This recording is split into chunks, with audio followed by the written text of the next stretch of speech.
I have stood at the edge of hours and found them porous. I have seen stone that remembered me before I touched it. If you think this is impossible, if you believe that minutes must march in order and architecture must submit to gravity, then I envy you. Envy is a kind of innocence. But my task is not to preserve innocence. My task is to tell you what happened when we discovered the Citadel. We were 3 days beyond the rim charts, in a pocket of void reserved for cautionary tales. The star maps marked it only with a pale smudge, a zone where compasses stuttered. Yet, from the moment we crossed that threshold, I felt a pressure in my chest, as if anticipation had mass. The ship's sensors registered nothing at first. No gravity wells, no anomalous radiation. Just emptiness. Then, a seam. Not a seam in fabric or metal, but in perception itself. A contour formed where none belonged, as if the void were creased like paper. At first, it was thin, delicate, a bruise against the dark. Then it thickened, gathered, and revealed weight. My eyes insisted it was architecture before the instruments dared to agree. And in time, the instruments did, reluctantly, their graphs bending to include a structure that should not have been. It was not anchored to a planet or star. It was not even anchored to the coordinates we plotted. It drifted slightly aside of location, visible only when we looked directly at it. Look away, and it wavered like a half-forgotten dream. Look back, and it hardened into towers, buttresses, and arches that joined nothing to nothing. We named it the Citadel because no other word accepted the burden. Docking was absurd and inevitable. Absurd because there was no sign of a port, no invitation. Inevitable because curiosity is the gravity of all thinking beings. We aligned our ship with a curve that suggested entrance, and to our surprise, the airlock seal accepted us. No hiss of protest, no groan of mismatched pressure. It was as though the Citadel had been expecting us and had prepared its doors long ago. The air inside was not air. It carried pressure, yes, and warmth. But breathing it was like inhaling the residue another mind. Each lungful felt borrowed. The corridors accepted our boots with unsettling familiarity, as if they remembered the cadence of our steps before we made them. I narrated into the recorder, my voice calm, precise. First impression: architecture resembles eroded stone, lighting diffuse, without visible source, atmosphere breathable, though composition resists analysis. It steadied me to speak the facts, even if the facts behaved like suggestions. The first chamber was simple, or so it pretended. A rectangular hall, floor flat, walls bare. But sound did not return. When I called out, my voice vanished into itself. Even silence has more echo than that. We moved carefully, instruments raised. The far wall shimmered with something between mirror and water. Not glass, not reflection. It received light but returned it altered, a spectrum without name. I stepped closer, and the surface betrayed me. It did not show the hall behind me. It showed another room, a galley from our own ship, lit in amber. Mugs floated in their rings, cards pinned by a bent staple. Someone whistled, my whistle, the tune I had been whistling only that morning. I watched myself laugh in that reflection, a second version of me, casual and untroubled. My heart clenched. The camera displayed no anomaly, only me staring at an empty wall. Yet my eyes refused the lie. We withdrew with professional caution, but the Citadel had already begun its work. The corridor we returned to was not the same. It had grown longer, its angles sharpened. The beacons we had planted still pulsed their obedient seconds, but the space between them had doubled. I narrated this too, voice steady, though my throat had dried. Facts as ritual, ritual as defense. The next chamber we entered did not deceive with visions. It overwhelmed with memory. The moment we crossed its threshold, a scent rose. Rain on a childhood street, wet asphalt, the precise note of summer air after thunder. I staggered because the memory was mine and I had not invited it. Others smelled their own. A mother's cooking, a lost lover's hair, the iodine sting of a battlefield. We compared notes in shaken whispers. The room curated nostalgia like a museum, displaying it not on walls, but in our lungs, in our veins. When we retreated, the scents clung to us like pollen. Already, we had begun to lose footing. Not physical, but temporal. Someone swore we had been inside for an hour. Another insisted it was 5 minutes. Our watches disagreed with both. Time itself had become a corridor, rearranging its junctions when unobserved. We pressed on, marking each step with beacons that blinked our ship's clock. Yet the Citadel seemed amused by our discipline. It yielded corridors that looped into themselves, staircases that led back to their first steps, doors that opened into the same room approached from 2 directions. At times, we suspected we were walking in place, though our boots carried dust from stones we had not touched before. The Citadel tolerated us, even guided us, but never flattered us with coherence. The crew argued. Small disagreements at first, over the length of a hall, the shape of a doorframe. Then sharper disputes. Had we already entered this chamber, or was this a new one, wearing the old one's skin? Voices frayed, accusations sharpened. I kept narrating into the recorder, though my sentences grew longer, more desperate, as if words could tether reality. Perhaps they did. Perhaps that is why I still remember enough to tell you this. The chamber that marked us deepest in those first days was the Hall of Portraits. Stone walls stretched higher than light could reach, and upon them hung countless frames. Each portrait contained not paint, but motion, like film without sound. At first, we saw strangers, faces, figures, their lives unwinding in brief loops.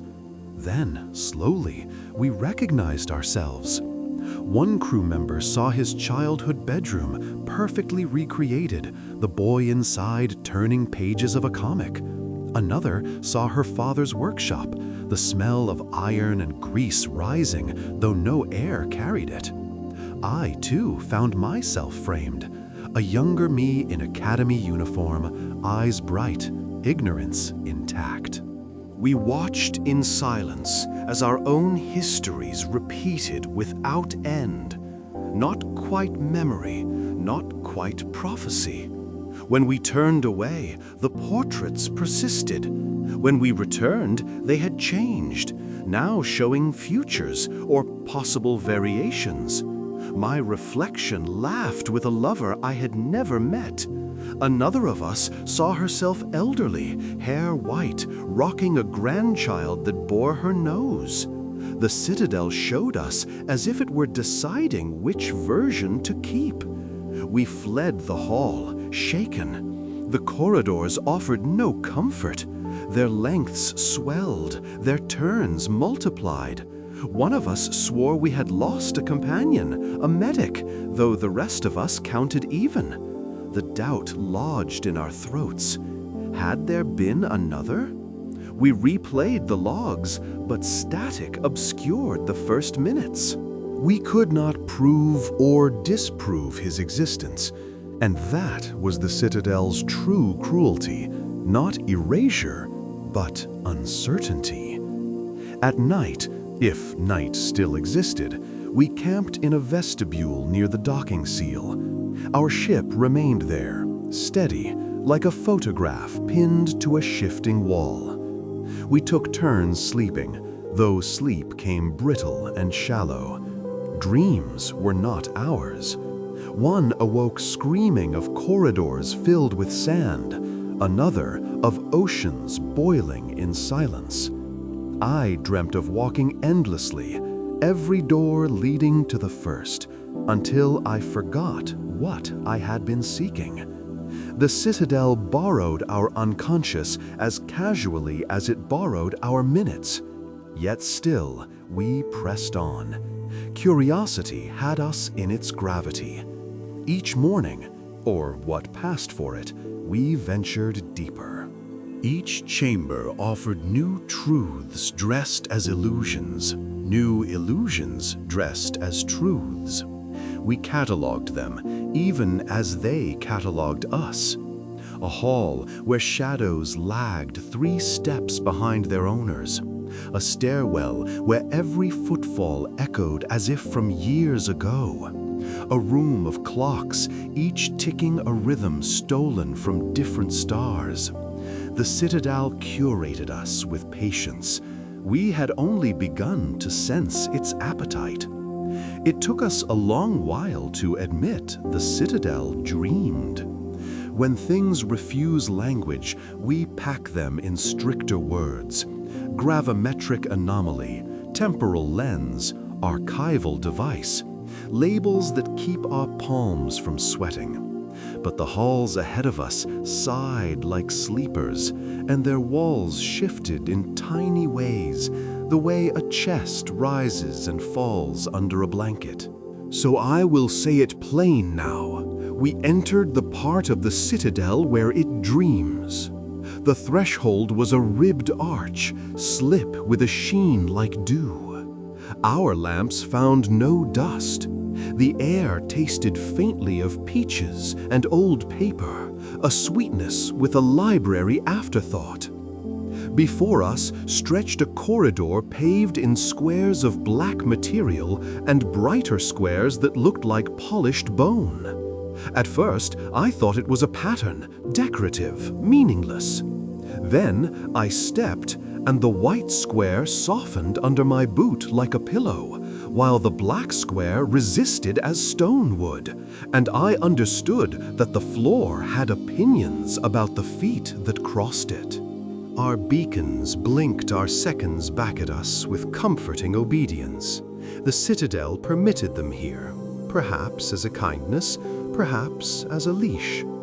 We spaced the lights every 20 paces and moved on, speaking less, listening more, measuring our breathing. Far ahead, the corridor widened into chambers that did not keep their shapes. One moment a rotunda with graven panels, the next a low nave with a ceiling like a jaw.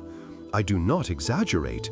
When you looked away and looked back, the stone had decided to prefer another geometry, as easily as a sleeper turning on a pillow. Inside the first chamber, sleep itself lay curated in niches. Cots, pallets, hammocks, none made of cloth, all molded from something that resembled calcified fog, held sleeping figures. Not bodies exactly, impressions. Think of footprints cast in resin. A hollowness in the shape of a person lay in each bed, and some of them breathed. The breath did not move air, it moved time, thickening and thinning it the way a tide fattens a harbor and then drains it. When we stood too near, we found ourselves growing drowsy in a tastefully reasonable way, as if offered the top blanket by a careful host. I felt the weight gather on my eyelids, the tug in the neck that suggests surrender. I backed away and said the word we had agreed upon for such moments: surface. It meant fight up. Do not barter alertness for comfort. We left that room and marked its entry with a cross-hatched light. Beyond it, a garden. You laugh at the word, rightly. It held no soil. The plants there grew from the idea of ground, roots nested in pale bowls of memory. Each stem bore leaves like small mirrors, and each mirror held not us, but the silhouettes of people we had never met. The reflections moved freely, talking, working, brushing hair from eyes with gestures so honest they hurt. I watched a woman tear a piece of bread and blow on it before offering it to a child who looked exactly like the hunger I pretended not to remember. Someone beside me whispered a name, not the woman's, but a name the reflection deserved. The plant rotated its leaves in that direction, angling them until that someone could see nothing but the reflection of their own longing. I said surface again, and felt my tongue heavy with sleep. The garden's air smelled like a summer porch with the last light on it. I wanted to sit. I wanted to believe we had stumbled on a mercy, and that the Citadel meant us nothing but these slow, clean afternoons. We left instead. Mercy offered without price is a myth we cannot afford in an archive that eats conclusions.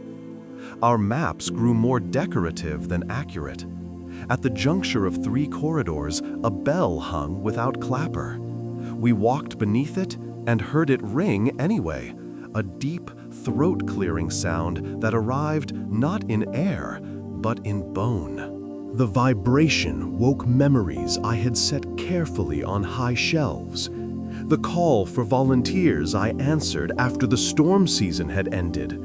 The training drills in which we marched blindfolded along hallways salted with ball bearings. The letter I never sent that would have been perfectly adequate had I not demanded it be perfect. The bell rang, and those shelves tipped. I found myself briefly young and certain, and then, cruelly, older and even more certain, which is a worse disease. My recorder clicked as if beginning a new track. The corridor to our right breathed out a draft like the sigh a dream makes when a sleeper's hand twitches in real life. The draft led into a hall with a ceiling so high the light we carried learned humility before it reached the top. On the floor lay lines like ink strokes, but raised like low embankments. We stepped across them tenderly at first, then casually, then with the indifference of the overfamiliar. Only when one of us tripped did we realize the strokes were handwriting, and the handwriting matched the notes of a vanished expedition, one we'd read in academy case studies, a crew whose logs broke off mid-sentence. Their words here continued in stone. We knelt, tracing. We are held between days. Another line further on, the rooms prefer us steady. The last line we could find before the script vanished beneath a wall. If we breathe together, it permits our names. I do not content myself with clever phrasing when I can have proof. We tried it, breathing together, paced and even, the way you do when training for low oxygen climbs. In, 2, 3, out, 2, 3.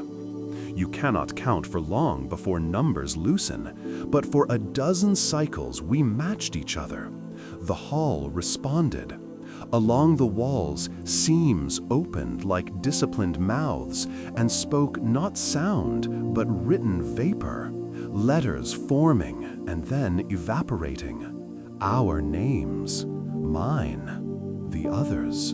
And another we did not recognize, written between ours as if it had always belonged there. We stared at that intruder as if it were a ghost, which it was, and a neighbor, which also it was.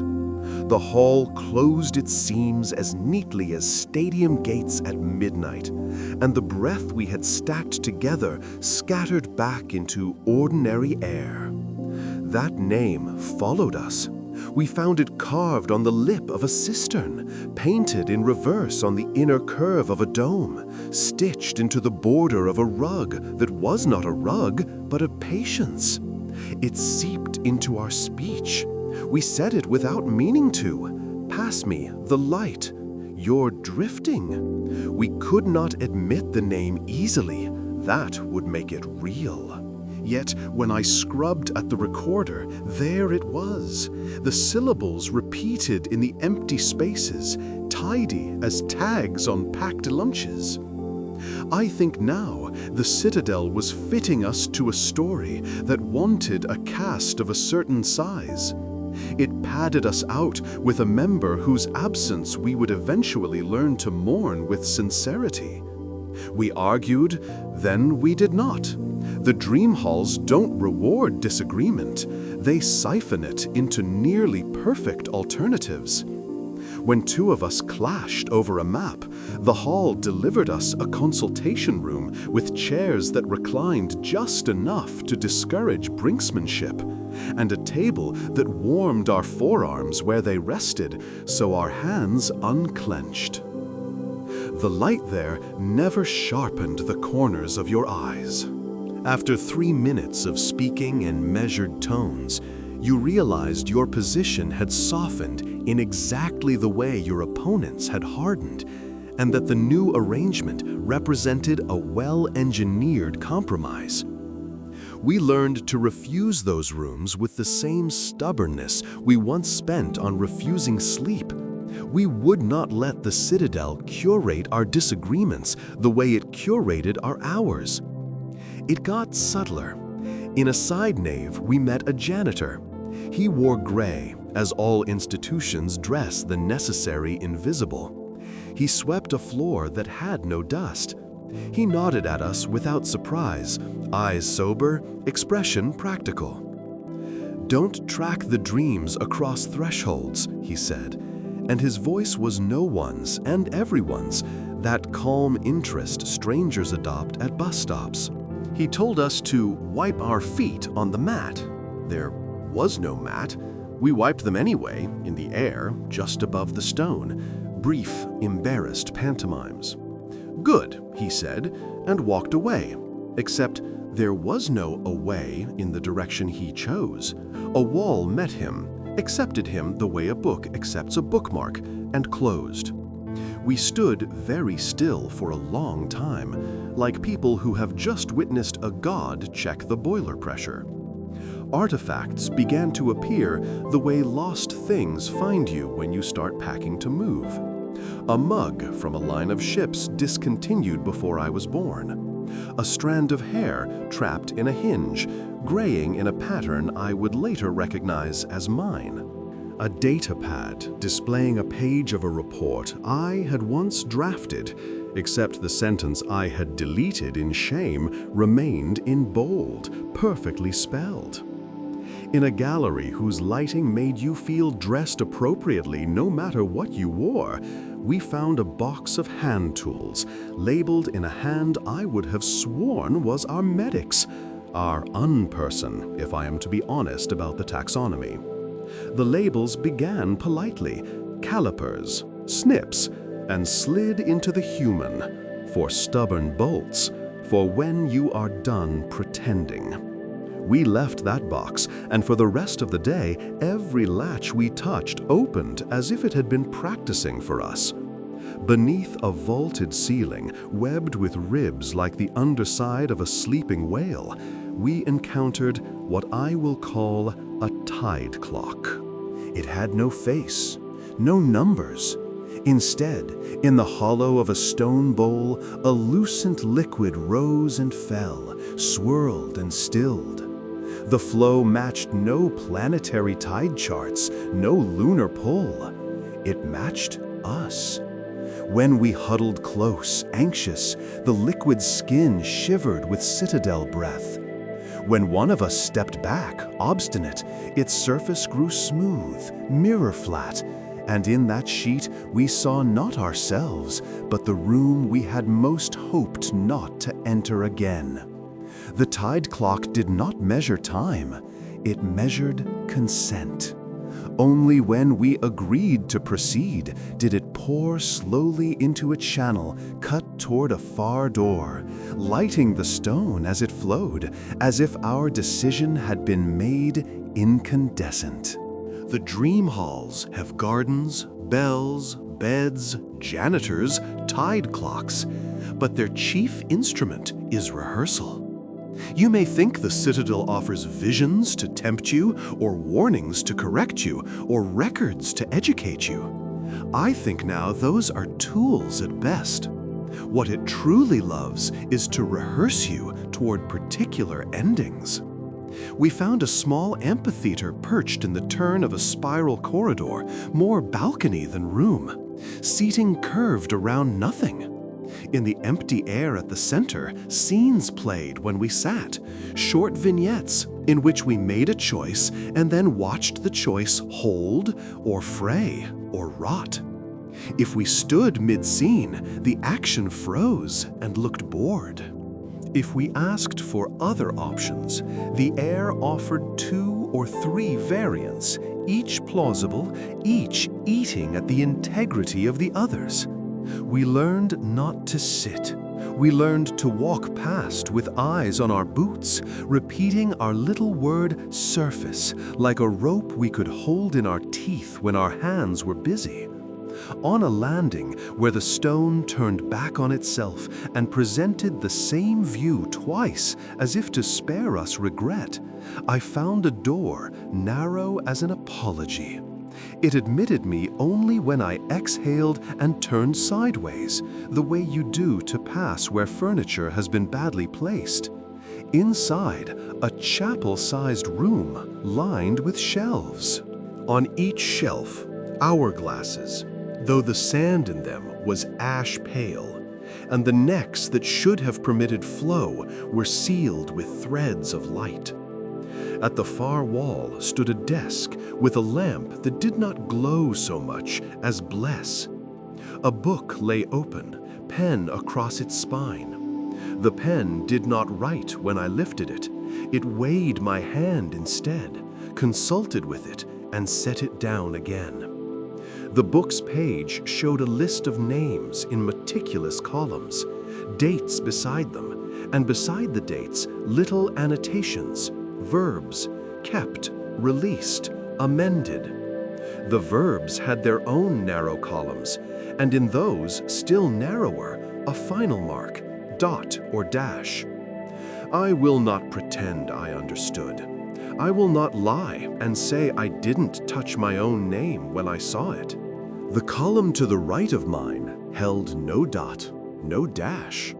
Blankness can be a verdict. I left that room with my breath uneven and my throat cold, as if I had been breathing in snow and printing it in my lungs.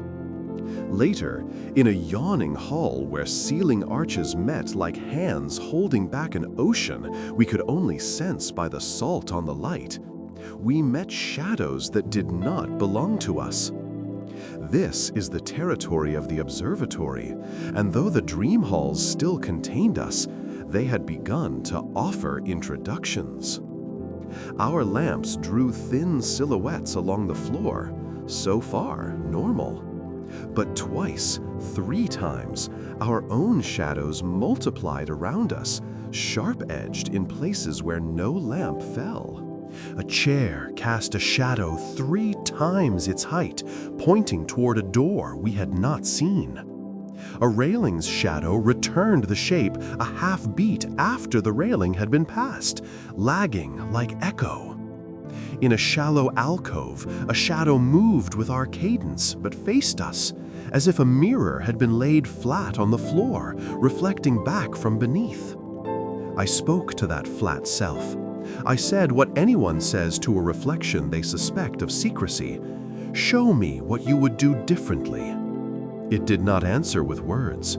Shadows lack throats. It widened, then drew itself into a line like horizon and slid under the door we had failed to notice. When we opened the door, there was only a wall, and on the wall, handprints, many, arranged at shoulder height like a choir that prefers palms to voices. We began to chronicle past expeditions in earnest, determined to keep our heads by lending them tasks. In the dream hall's side cabinets, in the niches meant for ceremonial pots, on pedestals that once must have held unimportant gods, we found remnants. A length of woven strap with buckles made to fasten suits of a style 40 years out of date. A spool of filament wound with furious neatness and labeled, here the medic's handwriting again, "Spare understanding." A glove finger torn off clean, the tear edge vitrified as if exposure to a story had melted it and recooled it to glass. We mapped a progression without knowing whether we drew a timeline or a mood chart. The earliest crews, if earliest means anything here, seemed cautious, formal, leaving offerings of inventory and protocol. The later crews, or crews who grew later by staying, left more human debris, talismans, private jokes, the sort of notes you write to yourself in a pocket calendar to survive a year. Between those were absences tough as cured leather, places where the halls had emptied out everything that did not suit the room's dream. We guessed, foolishly, at moral lessons. We assigned fates so they would not assign us. We told ourselves we were a new kind of careful. At some point, we began to forget our own mission designation and used a name the halls seemed to prefer for us, a name that fitted in the mouth the way breath fits between syllables. I will not write it here. It worked on our posture the way a uniform works on a recruit, and I do not desire that posture now. Suffice to say, the Citadel had named us, and naming is vitamin and shackles both. We hit a stretch of rooms that all pretended to be the first room you wake into after a long illness. The sheets had hospital starch, the light was merciful, the curtains had the sort of pattern you forgive. There was a chair for a visitor, empty, and a table with a cup of ice chips sweating politely, and a folded paper crane on a paper tray. In each version of the room, a different detail changed. The cup replaced by a bowl of peeled oranges, the curtains replaced by shuttered blinds, the crane replaced by a note with a word circled but smudged. We tried to force variation ourselves, entering in pairs, in singles, distracted, solemn. The rooms tire of your efforts gently. They will allow you 1,000 tries because they know you will eventually lie down. The chair finally had a dent in it, the crane a distinct crease softened by thumbs, the note a word we all could read, even though none of us spoke that language. We closed the door and backed away, retreating with the careful dignity of people who refuse a generous gift because they know the cost has not yet been named. If you have ever walked a city at 4 a.m. and felt that the world's clock has paused between beats, you know the feeling of the corridor that followed. The floor was gridded stone, the ceiling low, the length indefinite. At intervals, cubbies in the wall held objects wrapped in cloth. The cloth smelled of cedar and salt. We unwrapped one and found a child's shoe, leather thin with wear, the sole mended with thread, the color of patience. Another bundle held a tin of buttons, none matching, the sort of thing kept in kitchens to save expense and memory. Another, a lock of hair, braided and tied with a strip torn from a flag we did not recognize. These were not expedition remnants. These were offerings from the Citadel to itself, memorials stolen from lives we did not live. The corridor taught us two things. First, that the Citadel collects not only from visitors. Second, that it regards the difference between artifact and moment as negotiable. Past the cubbies, a room like a reading parlor waited, lamps low, chairs that encouraged good posture without punishing the spine. On the walls, no portraits this time, but windows opening onto vistas, desert, sea, a city at dusk, a mountain where clouds stopped to reconsider ambition. If you stepped close and touched the glass, you left no prints. In the desert, wind moved without scouring, sand muttering its alphabet. In the city, windows lit and unlit as if breathing. We chose the sea. We watched the low line of horizon, waited to see if the water would frown, if a ship would stitch itself out of the distant light. We could have sat there forever. I think that was the danger. The Citadel is generous with forever, in rooms that hold you in a posture of appreciation. There are worse prisons than contentment curated perfectly. We stood and left, backs a little stiff, eyes a little wet, with the sort of gratitude that makes you easy to shepherd. When the dream halls finally let us go, it was not a door that marked the border. It was a change in the light. Ahead, an aperture, circular, the kind observatories love, a mouth cut for night to pour through. The floor pitched downward, as if agreeing to meet what came. The air cooled a clean, deliberate degree. Shadows sharpened and began to mean more than the things that cast them. The quiet acquired edges. We stopped and reviewed our discipline. Beacons every 20 paces, narration steady, no bartering memory for comfort, surface when tempted. We checked each other's faces and saw sleep dust in the corners of our eyes.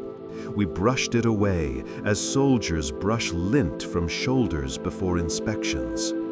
I said into the recorder, voice tired and taut, proceeding to the next precinct, expecting instruments to require recalibration. It was a bureaucratic sentence. It kept me attached to the man who had believed measures would be enough. We passed beneath the aperture and into dark that was not light's opposite, but its sibling. The dream halls behind us rustled like a sleeper turning. The floor ahead manifested a crisp line like a horizon. Our shadows leaned forward without our bodies, curious, and the corridor accepted them before it accepted us. We had crossed from a place where the Citadel rehearses desires to a place where it observes their consequences. We didn't know that yet, but the light did. The light had already adjusted to show us truth with a minimum of pity.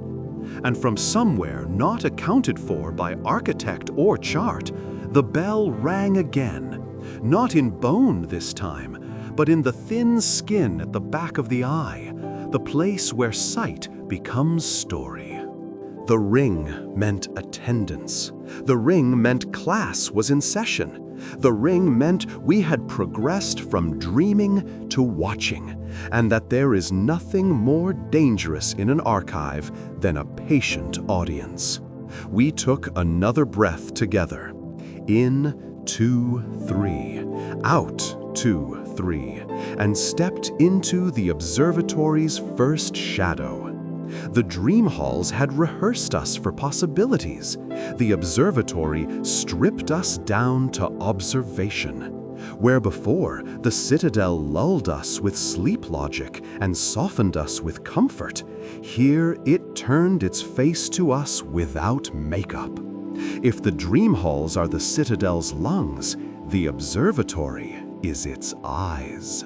The first chamber was circular.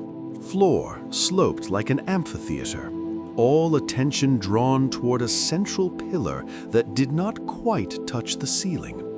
It resembled stone until you looked closely, and then you realized no texture remained constant.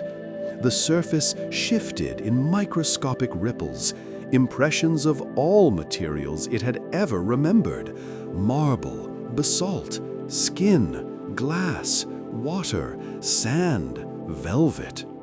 We stood around it, our lamps quivering against the walls, and the ripples began to imitate us. Our profiles, one after another, appeared along its circumference, blurry at first, then exact, then uncanny. My double frowned in ways I do not frown. One companion's profile smiled, though her mouth stayed grim.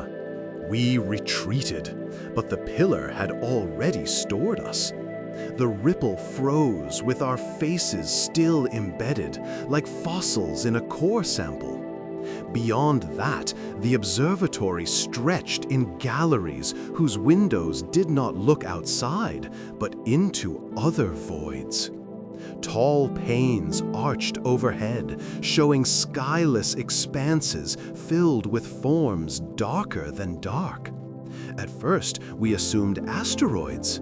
Then the forms shifted too smoothly, too deliberately, and we recognized motion.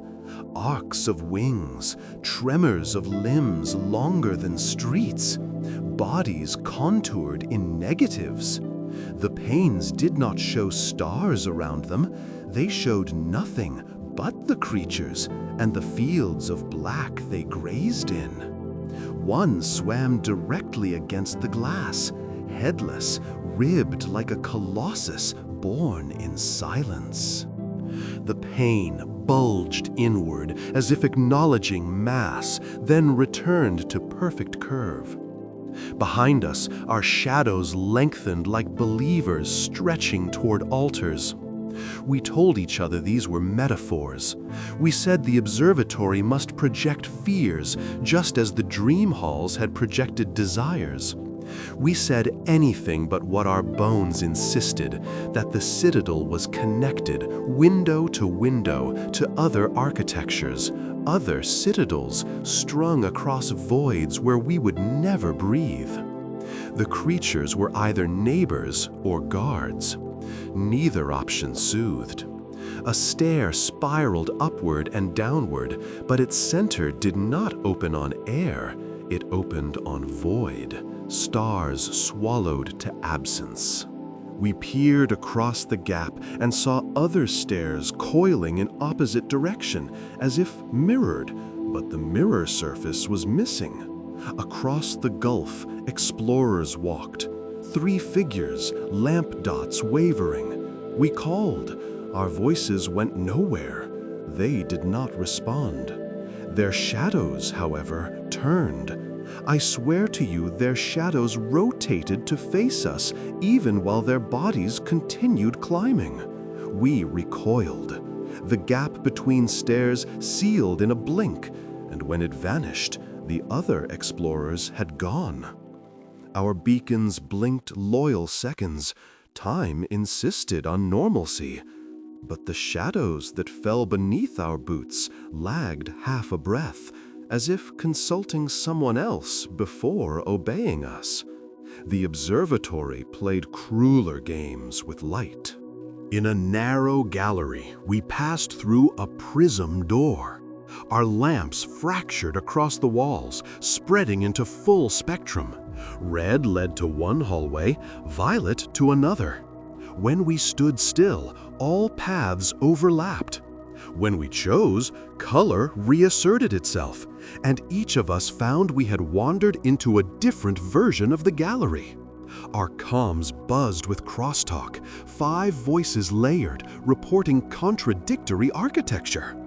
I followed blue. The gallery ended in a balcony overlooking an abyss not of space, but of static, noise alive as a storm cloud. Shapes moved in the static, twitching, half-formed. They resembled equipment I remembered misplacing in childhood, moments I had once forgotten on purpose, even a dog that died before I left home. The static housed scraps too small for the Citadel to archive properly. I staggered back. The prism door reunited us. Miracle or trap? We found each other standing in the same room, each swearing by different sights. Our words tangled, proof that the Citadel had sliced us into facets and recombined us at whim. Artifacts multiplied. A broken helmet with scorch marks that belonged to no fire we knew. A reel of magnetic tape whispering voices backwards. When played forward, the voices begged us not to stop. A pair of boots standing by themselves in the corner of a dome. When one of us dared slip her feet inside, she gasped as if drowning, then tore them off, sobbing without knowing why. She could not remember her own brother's face afterward. We began to suspect the observatory did not archive whole crews, but fractions of them. Objects, gestures, shadows, griefs, distributed across chambers like exhibits. We stumbled on a memorial wall that pulsed faintly with bioluminescent veins. Names glowed, tens of thousands, none we recognized. Some flared brighter as we watched, as if freshly added. One companion muttered that he saw his grandmother's maiden name on the list. Another whispered the wall displayed her own, though spelled with an extra letter. I scanned with instruments, results nonsense. Yet the glow continued. I forced myself to read until the letters blurred. Somewhere among the endless list, my eyes tricked me into recognizing the medic's name, the same phantom we half remembered from the dream halls. My throat closed around it. I called Surface aloud, and we dragged ourselves away before the wall memorized us permanently. The next chamber proved the observatory's cruelty outright. An orrery filled the space. Planets, moons, stars, all represented as crystal spheres suspended on filaments. At first, we admired the craftsmanship. Then the spheres began to glow, not with starlight, but with memories. Within one, I saw myself as a boy, lost in a corridor of academy dormitories, crying against the wall. Within another, I watched us docking with the Citadel, replayed from above, ship tiny and fragile. In another, my death, plausible and unadorned, slumped in a chair, recorder still running, light gone from eyes. My companions saw their own scenes, equally cruel. The orrery did not offer choices, only inevitabilities arranged as stars. We fled, but not before one filament trembled, snapping free. A sphere fell. It shattered on the floor, releasing nothing but the smell of wet clay. A void left in the orrery's arrangement, where it had once spun. We could not decide whether we had destroyed someone else's future or been forced to watch the ruin of our own. The observatory, unlike the dream halls, did not disguise its hunger with hunger. It fed directly on our gaze. Each window, each display required our attention as a toll. If we tried to look away, shadows dragged our eyes back. If we shut our lids, light painted images on the thin skin until our eyes watered. Only when we disciplined ourselves to blink in unison, to synchronize even that smallest interval, did the observatory relent. Blinking together became survival, a ritual like heartbeat. One missed the rhythm once, and when she opened her eyes, she swore she had seen us all as corpses, seated upright, mouths open, staring forever. She could not be comforted. She could not forgive herself for blinking late. She walked with us 3 more chambers, and then was simply not there. We searched in disciplined panic, calling her name, checking beacons. They blinked even. Our logs contained gaps where she had spoken. I listened and heard myself answering nobody. The Citadel had rehearsed us for such losses. The observatory delivered them without ceremony. We pressed deeper, driven by the logic of explorers, that meaning hides always in the next chamber. And then we found the telescope. It was not a single device, but a hall filled with hundreds, perhaps thousands of instruments, lenses, tubes, dishes, horns, all pointed not at stars, but at the void between them. Each device hummed faintly, as though tuned to frequencies too slow for us to hear. We placed our ears to a conical horn. Inside, whispers. Not language, but intervals, spacing, pauses like breath. Another telescope showed not sound, but taste, a metallic tang on the tongue, iron and rain. Another let us see not stars, but negative space, outlines of places where galaxies should have been, but weren't, as if excised. Together, the telescopes formed a choir of absences. The absence roared. Among the instruments, journals lay scattered, waterproof, fireproof, time-proof. We read fragments from crews before us. Some spoke with reverence. We are honored to join the observatory to serve as its lenses. Others ranted in desperation. Do not look. Looking is becoming. Every gaze is a chain. The last entry I read was scrawled diagonally across a page. If we must be curated, let us at least choose what we preserve. The ink ended there, but the page smelled of ozone, as if struck by lightning. We argued whether to use the telescopes ourselves. Argument did not last. Curiosity outweighed caution. One by one, we pressed our eyes to lenses, our ears to horns.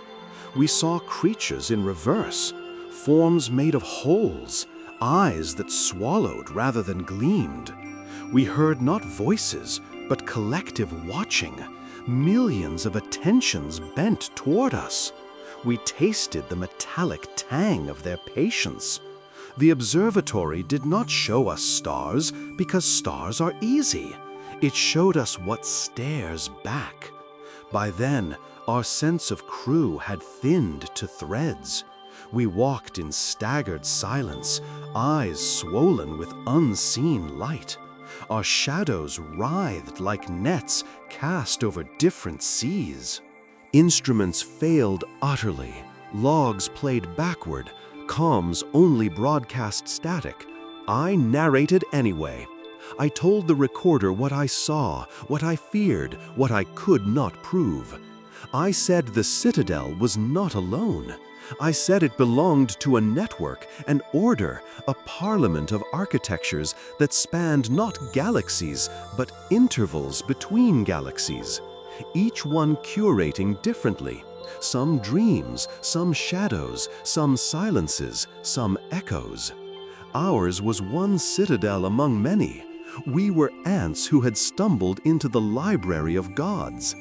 I said it aloud into the recorder so it would be written somewhere other than my ribs.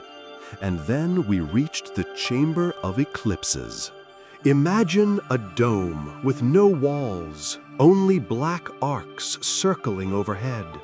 Each arc a planet or star, eternally half-hidden. They moved in slow procession, always occluding, never revealing. The floor beneath us mirrored the same dance. We stood between two skies, upper and lower, both in eclipse. In the center rose a pedestal with no object upon it, only a basin. Inside the basin, a shimmer. Not water, not light, something in between, trembling with withheld language. We stepped close. Our reflections appeared, not as we were, but as we would be if we stayed. Hair grayed, eyes dimmed, spines bent. We saw ourselves pacing these corridors endlessly, recording, observing, curating. Each reflection smiled with the satisfaction of work well chosen. None looked unhappy. That frightened me more than despair would have. I felt the Citadel asking gently, "Will you end, or will you be preserved?" My hand shook. I touched the basin. The shimmer leapt to my skin and tasted me. Not pain, not pleasure, recognition. It marked me as candidate. We fled again, but the choice clung. We walked beneath arcs of eclipses, shadows bending backward, and I knew the Citadel would not let me remain only an observer forever. It would ask for more. It would demand a curator's oath. Behind us, the observatory's telescopes hummed louder, as if the network of citadels had leaned in to hear our decision. Ahead, the corridors narrowed, funneling us toward whatever heart lay waiting. I recorded into the silence, voice raw. We are not explorers here. We are exhibits in progress. The recorder whirred, the beacons blinked, our shadows crawled. And somewhere above or below, or both, another citadel answered the hum, sending back an echo shaped like my name. There is a part of the Citadel where all the corridors seem to slope toward a single inevitability. We did not choose the path so much as consent to it, step after step, like pilgrims who discover they have been walking in procession long before anyone admitted there was a shrine. The observatory's telescopes fell silent behind us. Ahead stretched a hall that seemed unremarkable. Stone, seams, beacons blinking seconds, but our shadows grew cleaner, sharper, as though preparing for a portrait. I felt the citadel tighten around us, gathering. The Loom awaited. I did not know its name then. I only knew the air thickened, as if infused with charged dust. Our lungs pulled harder, our thoughts slowed into deliberate pacing. We emerged into a chamber spherical in ambition, its walls veined with pulsing threads of light, each filament running like a stitch across the dark stone. In the center hung the Loom, a structure suspended in nothing, neither floating nor fixed. Its frame resembled a great wheel tipped on its side, spokes radiating to nowhere. Between the spokes stretched threads of light and shadow, crossing, knotting, pulling, releasing, weaving. The Loom sang. Not sound exactly, but a resonance in the bones, as though your marrow had become tuning forks. Each thread that passed through the Loom carried images. I saw fragments braided into the weave, a boy's hand releasing a kite, a planet's atmosphere boiling under a newborn sun, the precise glance two strangers shared in a cafe that decided the course of a marriage. Threads crossed and tangled, and with each entanglement, the loom hummed approval or disapproval. I realized with a chill that these were moments, not metaphors.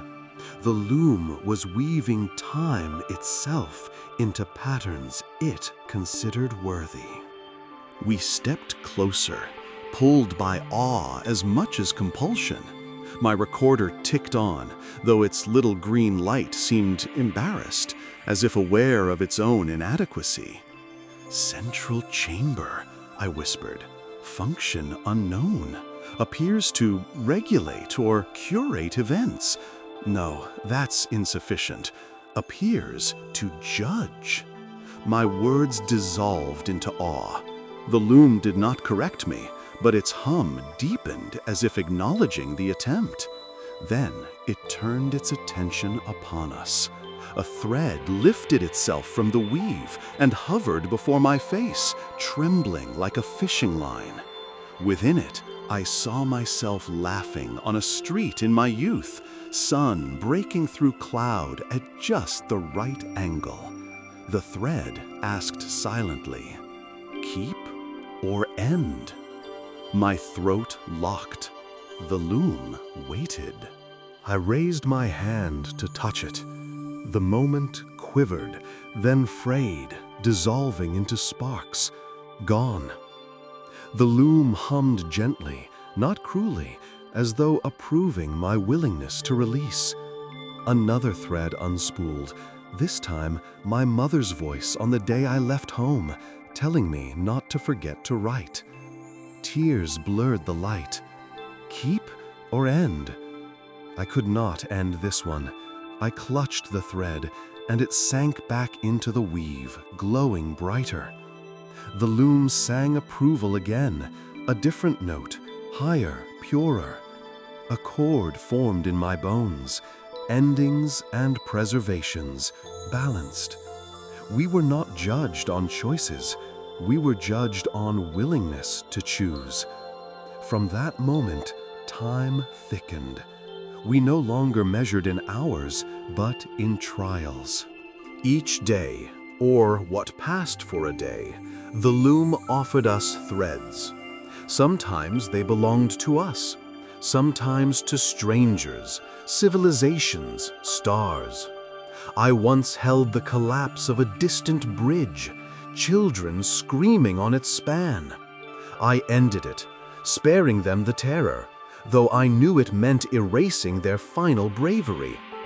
Another time, I held the birth of a species of bird whose wings bore patterns like galaxies. I preserved it, though it meant condemning their predators to starvation. Each choice etched itself into me. I became both larger and thinner, stretched between guilt and grace. The others faltered. One companion refused to choose, standing mute before every thread. The loom tolerated this only briefly. After 3 refusals, she vanished. Not violently, not cruelly, but as if folded into a drawer. We found no trace, not even her shadow. Another grew zealous, choosing keep for everything, hoarding moments like treasure. Soon the threads tangled around him, binding him in light until he was a cocoon. When it dissolved, only dust remained. The Citadel curates even its curators. I endured, perhaps because I spoke aloud. Narration steadied me, gave spine to my mercy. I release this one, I said, watching a city burn in miniature. I preserve this one, I said, clutching the hand of a child I would never meet. The recorder whirred, filling itself with decisions. My voice anchored me, or so I believed. But even anchors corrode in salt water. Soon, I forgot the names of my companions. I remembered only their shadows. When I tried to recall their faces, the Loom offered me strangers' visages instead. I accepted. Resistance meant vanishing. Weeks or years passed in this trial. The Loom did not hunger for speed. It measured patience. Some nights, if they were nights, I dreamed of doors. Endless corridors of doors, each leading to rooms I had never entered but somehow recognized. In one, a kitchen with sunlight falling on a wooden table. In another, a battlefield strewn with bones that hummed. In another, my own corpse at a desk, head bowed over pages I had never written. When I woke, my hands ached as if I had been holding doorknobs all night. The Citadel dreams through you when you serve it long enough. One trial haunts me still. The Loom presented a thread that contained my father's voice, not memory, something deeper. His voice as it might have been had he lived longer, aged into warmth he never had the chance to learn. He was reading a story to a grandchild I had never given him.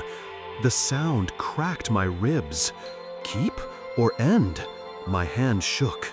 If I kept it, I preserved a kindness that had never existed, a mercy fabricated. If I ended it, I killed a possibility too fragile to deserve death. I froze. The Loom waited. Then, for the first and only time, it spoke in my own voice. Mercy is not always true. Truth is not always merciful. I pressed the thread back into the weave. It vanished without glow. The Loom's song this time was neither approval nor disapproval. It was sorrow. Perhaps for me, perhaps for itself. The Citadel began to show me more. It revealed chambers beyond the Loom, accessible only once I had proven endurance. In one, shelves of books, each bound in translucent skin. I opened one and found not words, but smells. Grass after rain, metal warmed by sun, the musk of animals bedding down. Another chamber held masks carved from obsidian, each one whispering when worn. I tried one. My voice deepened into chorus, and for a moment I spoke with hundreds of tongues, all narrating different versions of this story. I tore it off, terrified of forgetting which one was mine. In the deepest chamber of all, a pool stretched like liquid glass. The surface reflected not my face, but the Citadel's own. Towers, arches, buttresses, infinite and self-replicating, spiraling into horizons I had never walked. Around the edges of the pool stood statues of figures in exploration suits. Their helmets were open, but where faces should have been, there was only mirror. I realized they were not statues. They were curators who had chosen silence, their bodies frozen into stillness, their identities absorbed into reflection. Some might have been my companions. Some might have been me from other choices. I could not bear to count them. The Loom demanded one final trial before granting me freedom or captivity. It presented a thread woven of all my preserved moments, my mother's voice, the kite, the birds with galaxy wings, the bridge collapse, the dream of my father's kindness. They wove together into a tapestry of myself. Keep or end, it asked. I understood then. To stay, I must release myself. To leave, I must preserve. Either choice bound me. I hesitated, throat raw. My hand reached and stopped. For the first time, I said nothing. The Loom hummed, Not angry, not pleased, just waiting. I do not know how long I stood there. Time melted, pooled, re-evaporated. Eventually, I whispered, I will not decide until I know whether endings are a mercy. The loom paused its weaving. Threads froze mid-air, like stars halted mid-collapse. Then the chamber reshaped itself around me, walls rippling outward into new corridors. The Citadel would test me further. It would show me endings. It would teach me silence. And so the bargain began. The days that followed were not days at all. They were rehearsals in the truest sense. The Citadel staged my death 100 ways. Sometimes quick, an airlock failure, blood boiling in void. Sometimes slow, memory eroded until I was a shell wandering halls with no name. Sometimes kind. I died old, in bed, whispering to a recorder that had outlived batteries. Each time I woke again, standing before the loom, pulse hammering, lungs sore. Each time the Citadel asked wordlessly, was that an ending? Was that mercy? Each time I struggled for an answer. Each time silence grew heavier.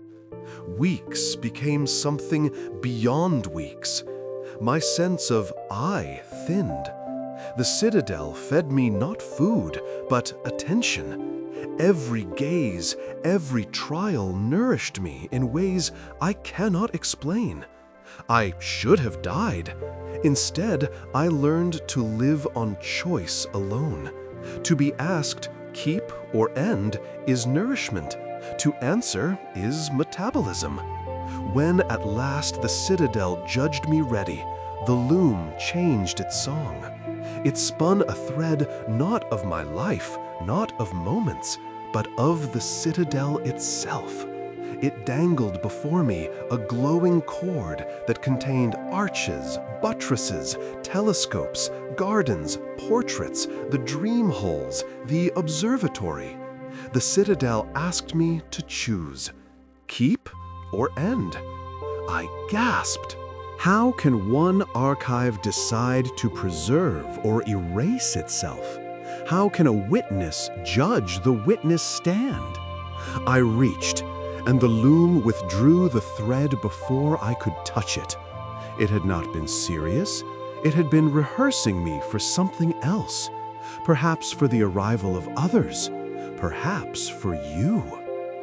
When I woke from that trial, my companions were gone. No dust, no shadows. Only my own voice remained in the recorder. I realized then I was alone, or had always been alone, or had become the only one the Citadel still needed. The loom hummed contentment. The bargain was sealed, though I did not know which side I had chosen. And so I walked onward, thinner than time, fatter than mercy, toward whatever final verdict the Citadel had saved for me. There comes a point when resistance no longer feels like strength, but like a refusal to breathe. I had carried my defiance through the dream halls, the observatory, and the loom. I had clung to memory, choice, even to narration itself. But after the bargain, after the endless rehearsals of my own death, the Citadel had pared me down. I was no longer resisting. I was waiting. Waiting, as the Citadel does, for the next arrival, for the next moment, for the next voice to join the archive. The corridors that led me onward were gentler now, their angles softened, their shadows less aggressive. It was as if the Citadel, satisfied with my trials, had decided to welcome me into its quieter precincts. The walls glowed faintly with light that seemed drawn from my own pulse. Doors opened easily, without puzzle or hesitation. The air smelled faintly of wood smoke and rain, comforts I had not known in years. The Citadel had learned me, and now it offered familiarity as reward. I began to sense others, not companions of flesh, but presences woven into the stone.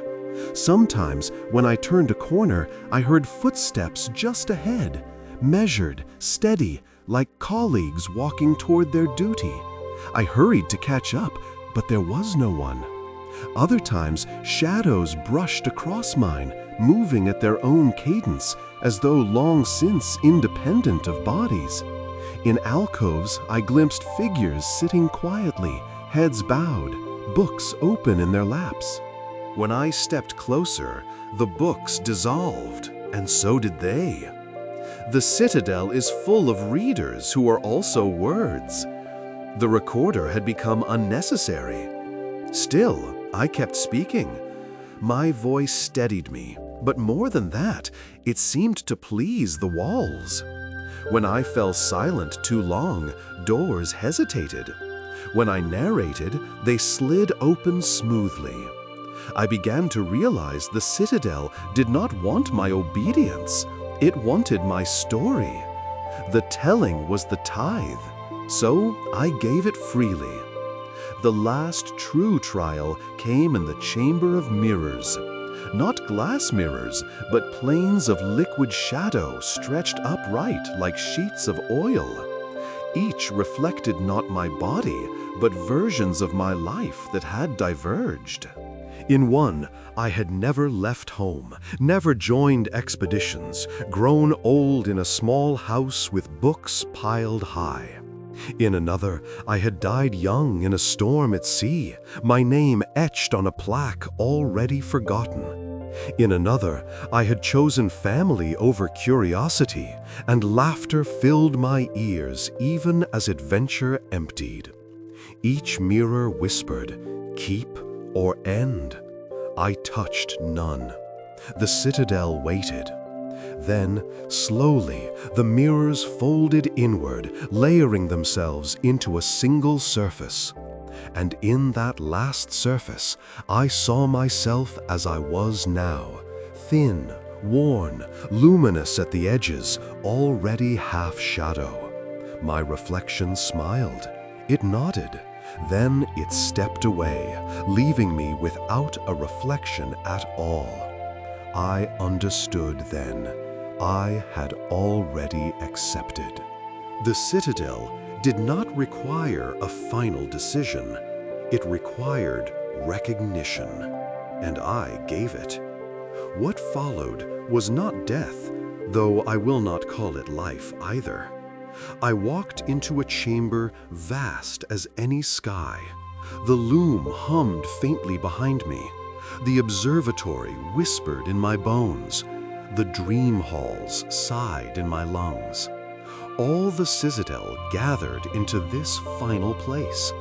At its center stood a dais, empty. I climbed the steps, my body lighter than thought. When I reached the top, the air shifted, and the dais grew around me, sealing me into its structure. Threads of light extended, attaching themselves to my hands, my chest, my throat. Not painful, not binding, simply claiming. And then I felt it, the network. Other citadels stirring at the edge of perception, humming their own songs, weaving their own archives.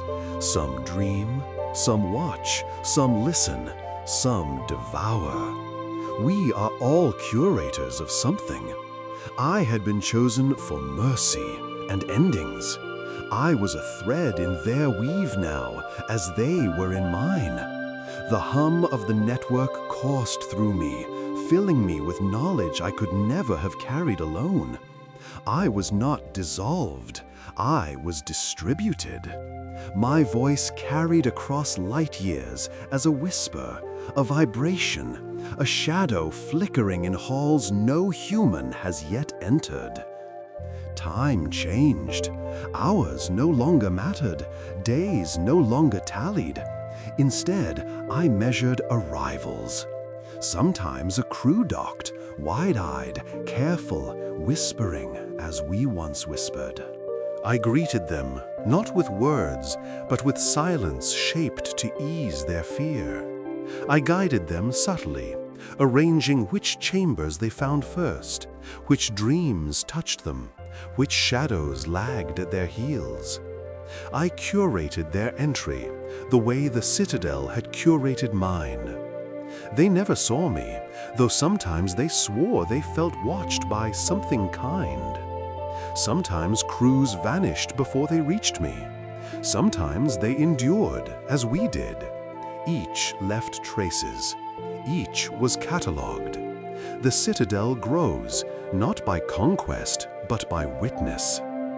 I learned the mercy of endings in time. Not every story deserves preservation. Some beg for dusk, for silence, for closure. When I sensed such stories in the threads, I released them gently, smoothing their last moments until they settled like a stone sinking in clear water.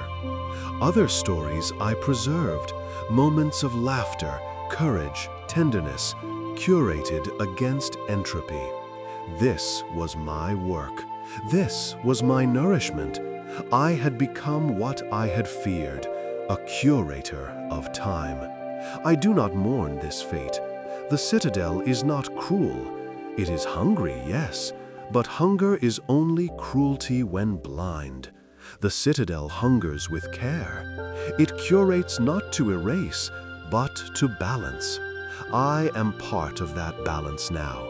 My memories, my voice, my silences, all woven into its halls. You may think me lost. I am not lost. I am shelved. And now I speak to you. If you are hearing this, it means the Citadel has allowed my voice to reach beyond its walls. Perhaps you have already docked. Perhaps you are only dreaming of docking. Either way, know this. The Citadel will ask you to choose. Not whether you stay or leave, that is illusion. It will ask you to choose moments, to keep or to end. Choose carefully, choose mercifully, choose truthfully. And do not be afraid of endings. Sometimes an ending is the most generous preservation of all. If you come, I will be here, not as flesh, not as shadow, but as attention. I will guide you quietly, the way I was guided. I will smooth your passage. I will let you keep what you must, and let you end what you cannot bear. You will not see me, but you may feel my silence. That will be me, curating your story as kindly as I can. And when your choice is made, when your moments are woven, released, or kept, I will finish the last circle for you. I will close your dusk with a finger, as gently as rain touching a road that never was. And you will not be lost. You will be curated. So I end here. Or rather, I allow this telling to settle into its correct silence. The Citadel approves. The Loom hums its low chord. The observatory quiets its telescopes. The dream halls turn over in their sleep. And I, once an explorer, now an archivist, step back into the long corridors, waiting for the next arrival. You've been aboard the Citadel Beyond Time on Stardust Mysteries. New worlds every day. Tap subscribe on the right. Start the next story on the left. Good night, traveler.